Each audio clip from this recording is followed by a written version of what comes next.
Édition spéciale puisque nous sommes avec le Premier ministre Manuel Valls. Bonjour Monsieur le Premier ministre. Bonjour Yves Calvi. Pouvez-vous nous donner des informations sur la traque des auteurs présumés de cet attentat, Cherif et Saïd Kouachi? Sont-ils repérés ou bien les policiers ont-ils perdu leurs traces au moment où nous parlons? Moi je crois que dans ces moments-là, il faut laisser la police, les enquêteurs, sous l'autorité de la justice, accomplir son travail. La priorité, bien sûr, pour ce moment-là, pour ces heures, c'est d'abord de traquer, d'appréhender les terroristes qui ont commis cet attentat abominable hier. La crainte, évidemment, puisque aujourd'hui, visiblement, la police ne les a pas encore arrêtés. La crainte, c'est qu'ils recommencent, qu'ils aient planifié d'autres actions. Cette question est tout à fait légitime. C'est évidemment notre principale préoccupation. Et c'est pour cela que des milliers de policiers et de gendarmes, d'enquêteurs sont mobilisés pour appréhender ces individus. C'est aussi la raison pour laquelle le parquet, le antiterroriste, a décidé la publication des photos qui sont désormais sur tous les sites, sur toutes les télévisions, parce qu'il s'agit de mobiliser évidemment chacun pouvant apporter une information permettant aux enquêteurs d'appréhender ces individus. Alors ils sont toujours en liberté, ils sont lourdement armés. Vous venez de nous dire que nous sommes obligés de craindre d'autres violences. Est-ce qu'il y a eu un défaut de surveillance, Monsieur le Premier ministre ? Je trouve qu'on pose très rapidement ces questions. Elles sont encore une fois elles sont aussi légitimes, bien sûr. Hier, on a frappé, nous l'avons dit avec le président de la République, la France au cœur. On a voulu, on a pensé assassiner l'esprit même de la France. Vous l'avez tous dit ce matin, vos auditeurs, les Français, ne cessent de le répéter depuis hier. C'est la liberté, l'insolence, la tolérance que l'on a voulu assassiner. Et la réponse d'ailleurs des Français, parce que le cœur de la France est grand, est une réponse, je crois, extraordinaire de mobilisation. C'est ça qu'il faut dire. Je vais préciser ma question. Était-il suivi ? Il faut penser aux victimes. Et aujourd'hui, c'est aussi une journée de deuil avec cette minute de silence. Toutes ces questions sont légitimes et sont posées par la presse.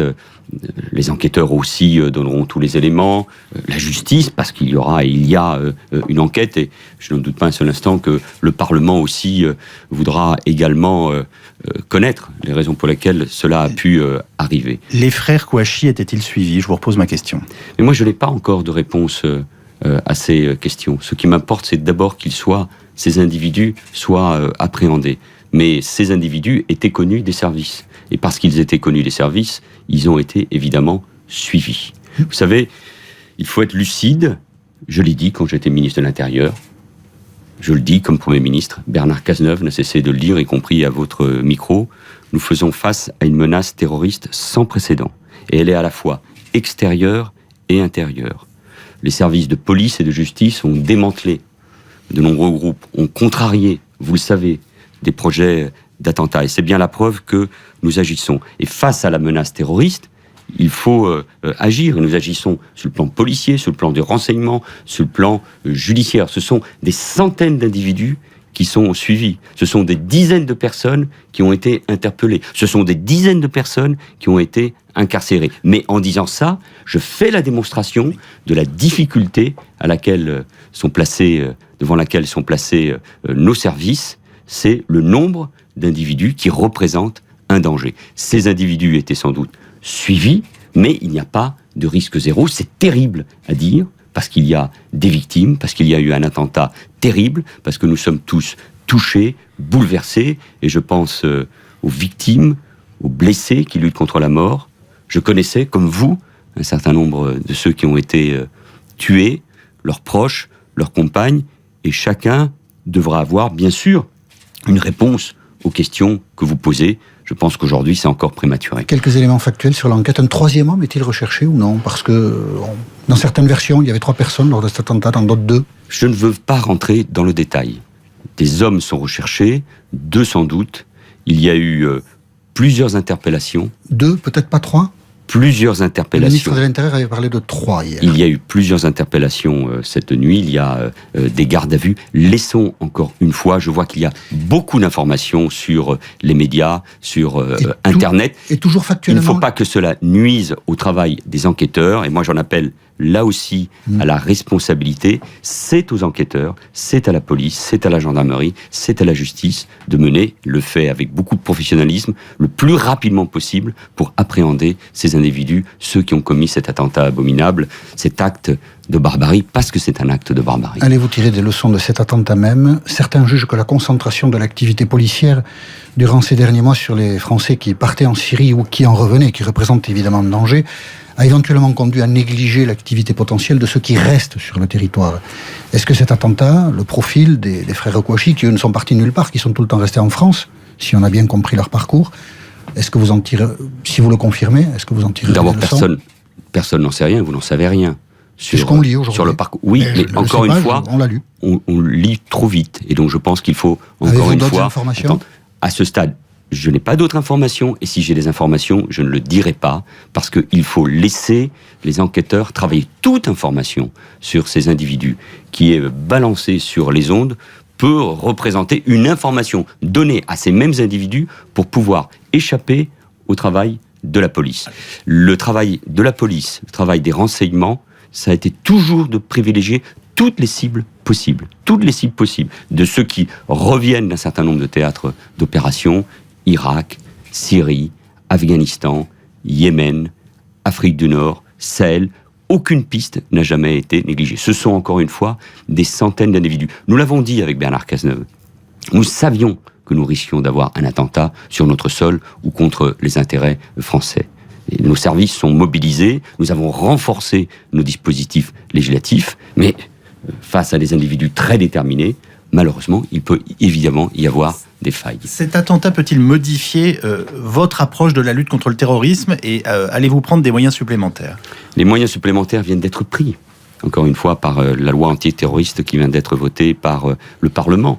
D'autres rendez-vous législatifs sont prévus pour renforcer le travail des services de renseignement. Mais tout ce qui doit permettre de renforcer notre arsenal policier, judiciaire, législatif, pour mieux lutter contre le terrorisme, bien sûr, sera toujours appréhendé. Il faut utiliser tous les moyens dans le cadre de l'état de droit. Parce que la plus forte des réponses dans une démocratie, c'est bien sûr la mobilisation, celle de la presse, qui est touchée de plein fouet. C'est la mobilisation de la société. Et cette mobilisation, elle doit se poursuivre. C'est pas uniquement une mobilisation de quelques heures ou de quelques jours. Elle doit aller au-delà. C'est toute la société française qui doit dire non à ceux qui ont voulu abattre la démocratie, la liberté de penser, contre ceux qui ont tué des journalistes, des citoyens, des policiers. Donc nous avons besoin d'une réponse profonde, d'une très grande mobilisation, en évitant évidemment tous les amalgames. C'est la réponse de la liberté, de la démocratie, qui est la meilleure des réponses face à la barbarie. Un auditeur d'RTL nous disait ce matin en direct, dans nos petits matins avec Stéphane Carpentier, nous ne sommes plus libres. Nous ne sommes plus libres, monsieur le Premier ministre. Moi, j'ai plutôt entendu le message inverse. Parce qu'on a voulu assassiner l'esprit français, c'est-à-dire la liberté, la démocratie, la tolérance. La réponse, la mobilisation, celle des Français, de tous ceux qui disent « je suis » ou « nous sommes Charlie », et c'est une mobilisation qui dépasse nos frontières. Vous le remarquiez, la presse internationale, partout, regarde ce qui s'est passé en France, est solidaire de ce qui s'est passé. Donc la seule réponse possible, c'est bien celle de la liberté. Mais pourquoi ? Parce que nous ne devons pas avoir peur. Que cherchent les terroristes ? C'est à ce que nous nous renfermions sur nous-mêmes. Est-ce que nous nous cachions? Est-ce que nous ayons peur? C'est ça la terreur, c'est ça le terrorisme. Donc la seule réponse, c'est celle de la mobilisation, c'est celle de ce cri, qui est ce cri universel de la France, qui est le cri de la liberté. Moi, comme chef du gouvernement, c'est le rôle des autorités publiques, c'est ce que souhaite le président de la République, c'est la mobilisation des forces de l'ordre pour appréhender le plus vite possible ces individus. Le président de la République recevra tout à l'heure son prédécesseur à l'Élysée, Nicolas Sarkozy, puis demain il recevra les chefs de parti, parmi lesquels Marine Le Pen, qui sera donc reçue vendredi matin à l'Élysée. Cela signifie que vous associez le Front National à l'unité nationale, ou ce que l'on nomme la concorde nationale? Et le président de la République souhaitait recevoir ou s'entretenir avec les anciens présidents de la République, dont Nicolas Sarkozy, vous l'avez dit. Nous recevrons avec lui cet après-midi les présidents des assemblées et les groupes parlementaires représentés à l'Assemblée nationale et au Sénat, et il recevra, comme il l'a fait déjà à d'autres occasions, l'ensemble des formations politiques de ce pays, de notre pays.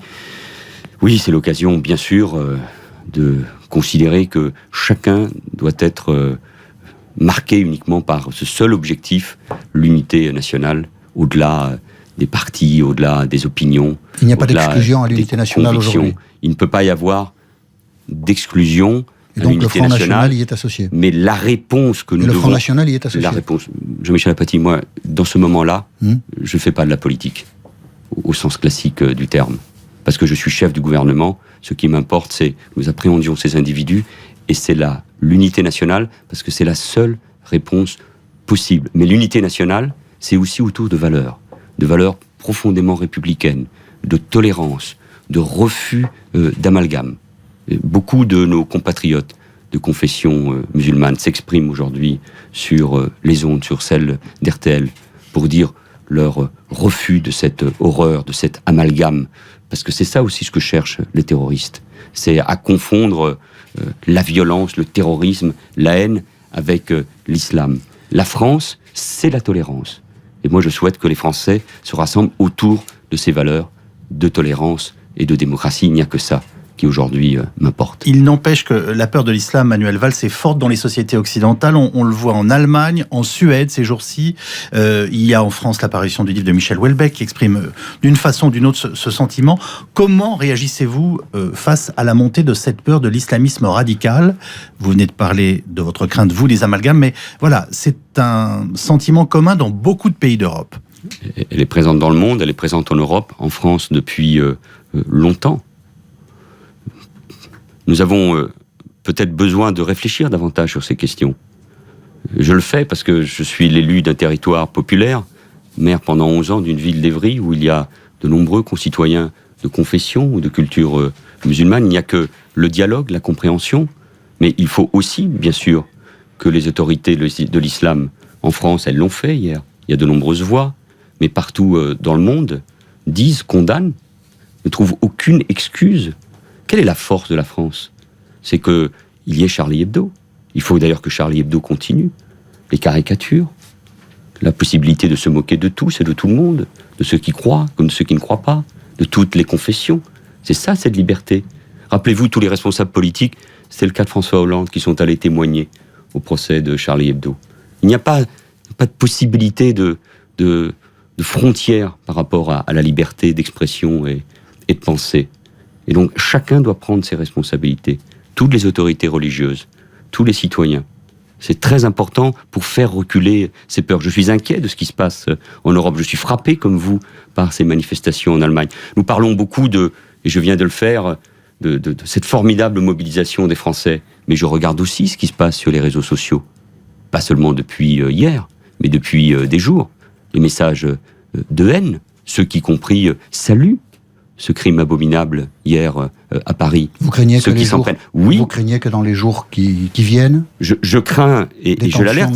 C'est pour ça que je le disais, la mobilisation à laquelle nous assistons depuis hier de nos concitoyens, de nos compatriotes, elle est particulièrement saine, mais elle doit s'accomplir dans la durée, parce qu'évidemment, il y a des forces de haine, j'allais dire des forces du mal dans un langage religieux, des forces de haine qui travaillent la société française. Non, la France, ça n'est pas la soumission. La France, ça n'est pas Michel Houellebecq. La France, ça n'est pas l'intolérance, la haine, la peur, jouer sur les peurs en permanence. Ce qui s'est passé hier est abominable. Et nous devons en tirer évidemment toutes les conséquences. Mais c'est aussi peut-être pour nous, et peut-être c'est ce que ressentent beaucoup de nos concitoyens dans cette mobilisation unique, c'est l'occasion pour nous de dire non, nous refusons ces amalgames, cette intolérance, cette haine, ces discours qui traumatisent, y compris parfois sur vos ondes, Manuel qui Valls, traumatisent aujourd'hui notre pays. Vous avez souhaité être discret sur l'enquête, on le comprend, vous nous avez confirmé que ces individus étaient suivis. Pouvez-vous, et c'est ma dernière question, nous donner des nouvelles des blessés ? J'ai pas d'éléments de ce matin, ils sont toujours en situation extrêmement difficile, extrêmement grave. Je suis, comme vous tous, Yves Calvi, Jean-Michel Apathy, touché, bouleversé, parce que on peut être chef du gouvernement, Premier ministre, un responsable, comme ancien ministre de l'Intérieur. Je sais à quoi nous exposons et je connais la menace à laquelle nous faisons face depuis des années. mais chacun d'entre nous est aussi un être humain, un citoyen. Et quand on a des personnalités, des citoyens, je pense à ces personnes qui étaient gardiens, un agent de service, à Charlie Hebdo qui a été assassiné. J'ai vu hier la compagne du garde de corps, de ce policier qui était là pour protéger l'un des responsables de Charlie Hebdo, Charles. Il y a un moment où les responsabilités s'effacent et donc nous sommes tous bouleversés. Mais par rapport à l'émotion qui nous envahit, il y a une réponse. Et la réponse, c'est la République, c'est la France, c'est ce que nous représentons tous. C'est important parce que je sais bien que dans l'actualité qui nous submerge, l'information qui arrive partout, on va vite passer à d'autres questions, avant même d'ailleurs qu'on ait pu appréhender ces individus. C'est un choc terrible, on le voit à l'échelle du monde. Donc il faut que notre réponse, elle soit à la hauteur du choc que nous venons de subir. Merci Monsieur le Premier ministre d'être venu vous adresser aux Français ce matin sur RTL avec Jean-Michel Apathy. Alain Juppé, je le rappelle, sera notre invité d'ici une vingtaine de minutes. Et bien entendu, notre édition spéciale se poursuit sur RTL, il est 7h59.